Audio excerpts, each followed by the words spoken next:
Disclaimer, I'm going to go really fast because I have a lot of information here. Also, I'm not very technologically savvy, so I'm literally just filming my computer's presentation, so I hope this works. But this is my Love and Relationships final project.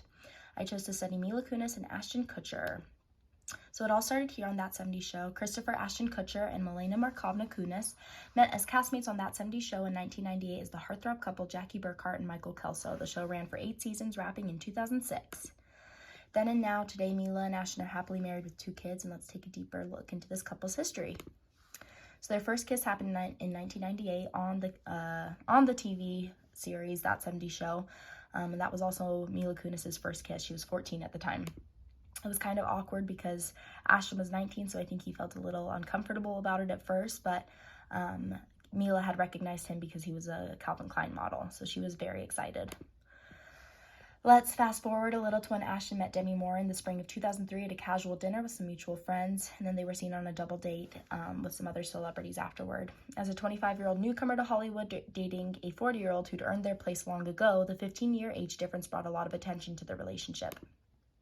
They dated and married in 2005, with Kutcher ready to step in as stepdad to Demi's 3 kids from her previous marriage to Bruce Willis. So in 2010, the couple had decided to start an organization to defend children against child sex trafficking known as Thorn. But then at the launch of this organization, Demi stood next to Ashton in front of a room full of important people, as word spread about Kutcher cheating on her with a 21-year-old woman who was the same age as one of Demi's daughters. So more rumors were spread, some were confirmed. Demi was also struggling with a drinking problem at the time. These factors combined with failed attempts at IFB and a miscarriage left the couple in a very painful spot. So why did they split? So couples therapists describe alcoholism and extramarital affairs to be issues 3rd and 4th on the list of most damaging and most difficult issues to treat. So that provides us a little bit of an explanation.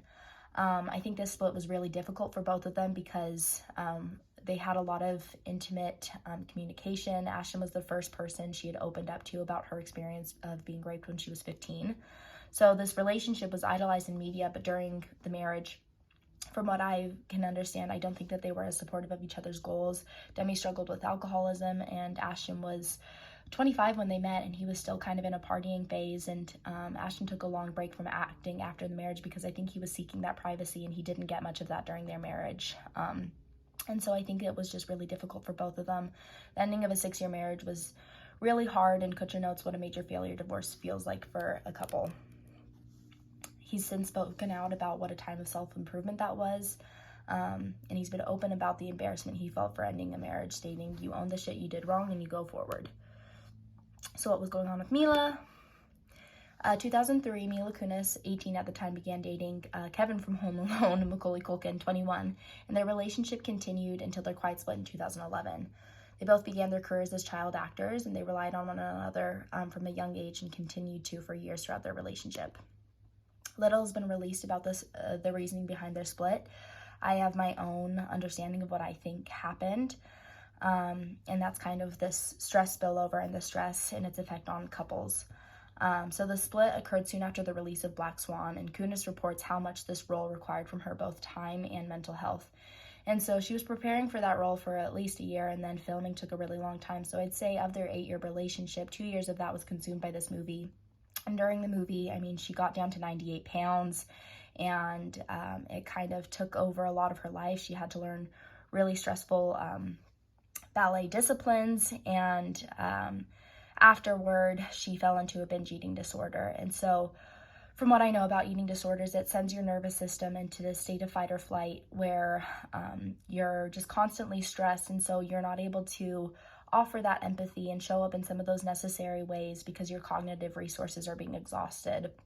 And she's even said, as she opened up in that Armchair Expert with Dax Shepard, that podcast, she said, "I effed up, I was an asshole in my 20s, and I'll be the first to admit it, and that's something that took me a long time to be like, yeah, you know what, I was a dick, and accept it, and I own it now."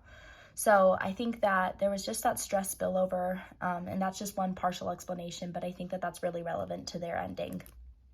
So January 2012, they meet again at the Golden Globes.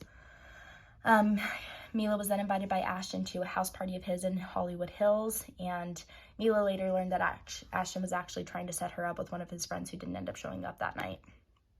Their first real-life off-screen kiss with each other. There was that behavioral synchrony all throughout the night. They talk about how they knew what was happening. They were building off each other's body language, reciprocated behaviors that led to their first casual hookup. Mila had initiated the first kiss. She had been quitting smoking, and Ashton shotgun cigarette smoke into her mouth, and then it happened. So sparks were flying. They agreed to meet with each other casually. They were both single and getting out of long and difficult relationships, just wanting to have fun. Funnily enough, they were both filming these sneaky link casual interaction movies where the main characters actually end up falling in love in the end. In April of that same year, Mila discovered Ashton was seeing other people, which was totally okay under their agreement, but it helped her figure out that her feelings had evolved to something more serious, and she decided to tell Ashton. And this was a major bid for connection, one of those things where if it wasn't reciprocated, this could be really damaging for her. And so she knew that at this point, things hadn't gotten messy enough where she could walk away. But they were. He felt the same way, and he ended up asking her to move in with him immediately. So cohabitation, was this a good idea for them? Yes or no? Intention to marry, there wasn't necessarily one. They were early into the relationship. But Mila did never fully support the institution of marriage because since the age of 12, she felt it must not have meant too much if gay people couldn't get married too. I think this was a positive next step for them because they'd already known each other for years and most likely wanted to take this last big step to test the waters. The two continued to date and both shared a desire to have kids and live lives outside of their acting. Fortunately for them, they announced their first child in March of 2014. After their daughter was born, they wanted a private ceremony, all of them together. They were officially married in July of 2015, soon after gay marriage was made legal. So Mila was honest with herself and stayed true to herself. But I think they have that open and honest communication, getting on the same page about the tough stuff. Professor Diamond talked to us about like asking those really difficult questions that can ultimately save you a lot of pain in the end. And so I think they ended up being on the same page about a lot of this, and the things that they weren't. They had open communication and respectful conversations about what their futures would look like. So why did it take so long for them to get together? The age difference was kind of awkward for them at first. They were in very different stages of life when they started filming the show. Do we know their attachment styles? Not really. Mila has been open about admiration for her parents, and a lot of her parenting styles are inspired by them.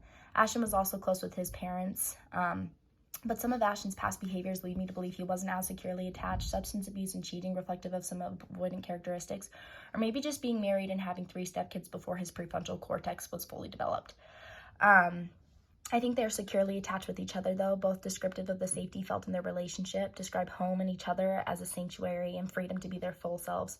And I think they demonstrate a lot of resilience. The way they manage stress together is reflective of a healthy relationship. I mean, they've had different media spills about some conflict, and they've always been very open about their approach of doing these things together. And I think that's really...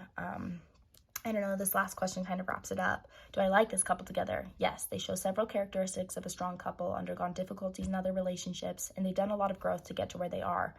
Learned how to forgive themselves from past relationships, and they've brought that humility and willingness to forgive into their own, which I think forgiveness is one of the most fundamental parts of a relationship, and being able to do that together and apply that to themselves, I think makes a really strong relationship. And they've expressed similar approaches for how they'd like to raise kids, very privately, not wanting to show their kids' faces too regularly because they want to protect their privacy. And both have always been very open about hopes to be parents. So they have similar values, which I think all of this is kind of culminates to a positive relationship. So that is the end of my presentation, and I've really enjoyed this course, and I'm grateful for the conclusions I've been able to come to about my own approach with different relationships and how I hope to enter one myself with this new knowledge I've gained. So thank you.